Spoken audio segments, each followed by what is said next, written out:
But you really hang over top of here.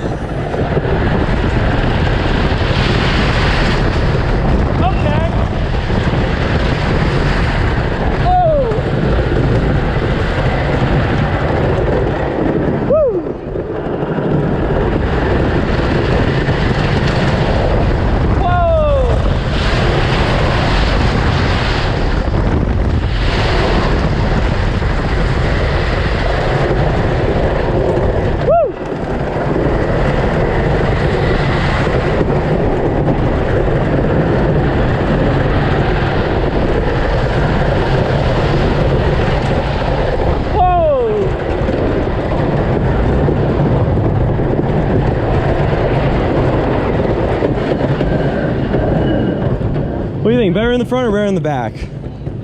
Probably in the, I don't know. They're both equally as good. I mean, the front you definitely get that wind in your face, although in the back you do get that drop. Those two ejector hills like midway through a ride are absolutely amazing. Line now, actually. Oh yeah.